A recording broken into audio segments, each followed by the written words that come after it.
खबर हुगली से है। बांसवेड़िया के पूर्व भाजपा उम्मीदवार देवव्रत विश्वास के बारे में एक फर्जी खबर तेजी से सोशल मीडिया पर फैल रही है, जिसमें दावा किया गया है कि उन्हें 500 रुपए के जाली नोट के मामले में गिरफ्तार किया गया है।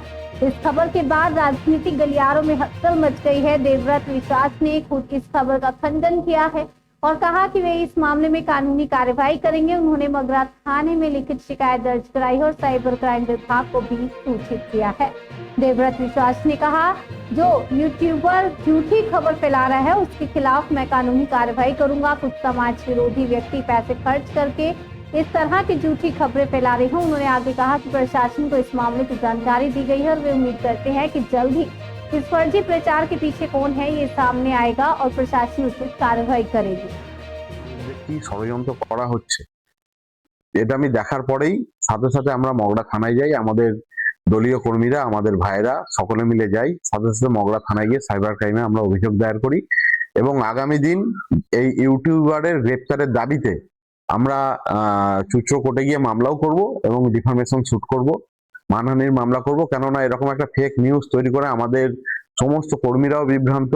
আমরা আমাদের দূর দূরান্ত থেকে ফোন করছে, আমাদের সামাজিক সম্মানহানি হচ্ছে এবং এই ইউটিউবারকে ইমিডিয়েট যাতে গ্রেপ্তার করা হয়, আগামী দিনে আমরা রাস্তায় নামবো। সামনেই বিধানসভা নির্বাচন, আপনি বিগত বিধানসভা নির্বাচনে বিজেপির প্রার্থী হিসেবে বাঁশবেড়িয়াতে দাঁড়িয়েছিলেন বিজেপির প্রার্থী হয়ে। এটা কি সেই পরিকল্পনার কোনো ছক কি মনে করছেন? অবশ্যই, দেখুন রাজনীতিতে প্রতিপক্ষ অপোনেন্ট থাকে এবং আমাদের এখানে একটা মাফিয়া গ্রুপ আছে বা মাফিয়া গোষ্ঠী আছে যারা টাকা দিয়ে বিভিন্ন রকম ভাবে নানা ধরনের ষড়যন্ত্র চালিয়ে যাচ্ছে। এনিহাও কিভাবে দেবব্রত বিশ্বাসকে ফাঁসানো যায় বা ষড়যন্ত্র করা যায় বা ওরা চাইলে প্রাণে মারারও চেষ্টা করছে আমাকে। তো এরকম নানা ধরনের ষড়যন্ত্র ওরা করে যাচ্ছে। আমাদের দলীয় কর্মীরা বা এলাকার মানুষ সবাই দেখছে এই এলাকায় মাফিয়া রাজ চলছে, এলাকায় খুন হচ্ছে, এলাকায় জুয়া সাট্টার রমরমিয়ে ব্যবসা, সেখানে আমরা প্রতিবাদ করছি।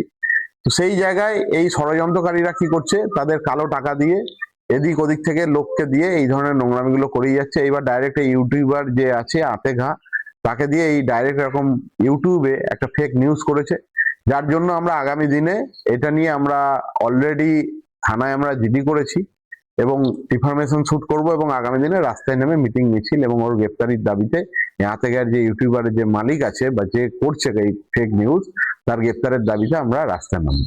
অনেক মানুষ তো বলছে এই বিষয়টা নিয়ে বিভ্রান্ত সৃষ্টি হচ্ছে, তাদেরকে নিয়ে কি বলবো? না, আমরা সবাইকে বলেছি এটা সম্পূর্ণ ফেক নিউজ এবং আমি যার জন্য আমার প্রেসের বন্ধুদেরও ডাকলাম এই প্রেস মিট করে, যাতে খবরটা মানুষ যাতে কোনো রকম বিভ্রান্ত না হয় এবং আমাদের যারা কর্মী সমর্থক, আমাদের যারা ভালোবাসে, তারা যাতে কোনো রকম কোনো বিভ্রান্ত না হয়। যার জন্য আমার প্রেসের বন্ধুদের ডেকে নিয়ে ইমিডিয়েট যাতে এই খবরটার এগেনস্টে কাউন্টার আমরা যাতে খবর